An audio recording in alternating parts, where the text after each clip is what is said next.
morning, everyone. I know half of this room, and so it's wonderful to see you all together. We need to wake up our sleeping talent resource in Wisconsin. We have talent, but we need people to be willing to think a little bit out of the box when it comes to their human resources strategy. These gentlemen get it. Bob Woodson, the great Bob Woodson, gets it. We have other lawmakers here in Wisconsin who get it. We have community activists and faith leaders who get it. And our Department of Corrections, led by an educator as secretary, gets it. I know this because just about once a month I go and speak for a Corrections Department graduation ceremony. Every week, the governor and I get one of these. It's a binder that has a ton of statistics and briefings, and at the end are our agency reports. For years, I would go through our Department of Corrections agency reports, and I would notice that all of the speakers at these Corrections Department graduations were wardens. Occasionally, the Corrections Secretary himself would come, but it was never a business owner to whom our corrections customers could come up and introduce themselves and verbally apply for a job. It was never a state representative or a state senator. It was never a county executive, and so I decided I was going to go. I understand that we live in a country, a state of second chances, and I was born of a God of another chance, which means we get second chances even after second chances. And if that is the case, then shouldn't we celebrate anyone who has taken advantage of their another chance and let them know that not only do we appreciate them making good choices, but we need them in our economy.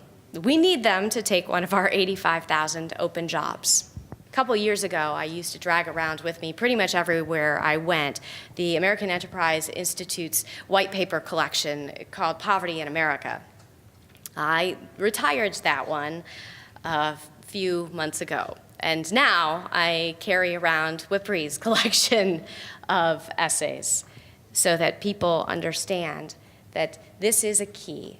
Changing the way we look at reentry policy, changing the way we look at our friends and neighbors who may have made some poor choices in the past can help. And you are the ones at the tip of the spear doing the helping. Now, I could tell you a half dozen stories that I tell at any variety of graduations about buddies of mine who made poor choices in the past and are now wild success stories. But the thing is, most of you have those stories on your own.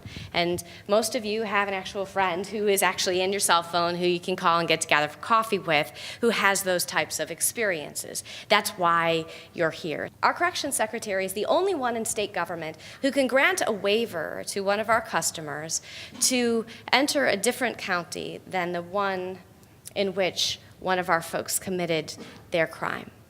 Did you know that? And in fact, he has seen a number of requests cross his desk. They are all related to familial relationships. You know, so-and-so wants to go live with mom, or so-and-so, wants to maybe have a room at the uncle's or the brother's place until he or she gets back on his or her feet. Never once has our corrections secretary gotten a waiver request for someone who has gotten a job in a different county.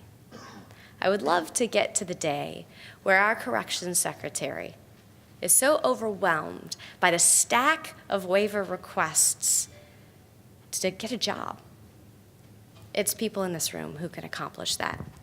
And for you being here and for your investment in that idea for Wisconsin, I thank you.